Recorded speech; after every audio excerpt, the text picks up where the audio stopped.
గత 2 నెలలుగా ఏదైతే ఆళ్ళ నాని గారు మరి తెలుగుదేశం పార్టీలోకి వస్తారని చెప్పి ప్రచారం జరుగుతుందో, దానిలో భాగంగా మరి కార్యకర్తలందరూ కూడా మరి ఆవేశంగా అంటే అంతకుముందు జరిగిన పరిణామాలలో చాలా ఆవేశంగా ఉండటం జరిగింది. దాన్ని మేము అధిష్టానం దృష్టికి కూడా తీసుకెళ్ళడం జరిగింది. ఏదైనప్పటికీ కూడా మేము కార్యకర్తలతో ఒక మీటింగ్ వేసుకున్నాక చెప్తామని అన్నాం. వాళ్ళే మీటింగ్ వేస్తా అన్నారు. వేయలేదు.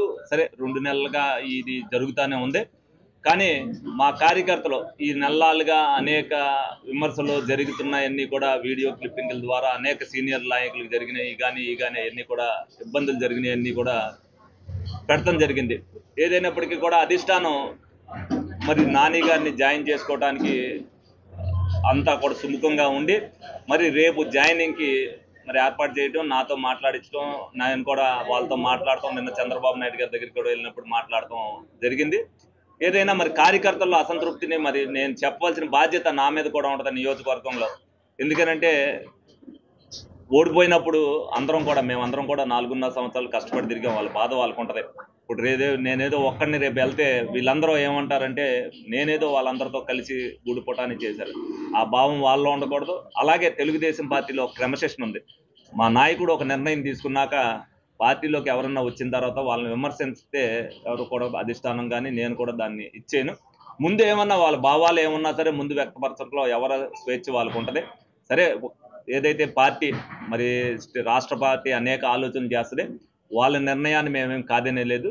చంద్రబాబు నాయుడు గారు కానీ లోకేష్ గారు కానీ చెప్పిన పిదప మరి అందరం కూడా మేము వీళ్ళందరినీ కూడా ఒప్పించడం జరిగింది.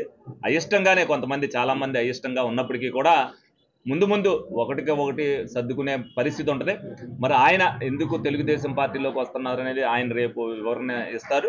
ఎందుకంటే జగన్మోహన్ రెడ్డి గారు చేసిన పరిపాలన అవ్వచ్చు, లేకపోతే మనం లోగడ ప్రజలకి మనం చేసిన ఇబ్బందుల వల్ల అవ్వచ్చు, మనం అనవసరంగా ప్రజల్లో చులకనయ్యాం, అందుకనే మనం ఇంత దీంతో ఓడిపోయాం అనే ఫీలింగ్ అయినా ఉండొచ్చు.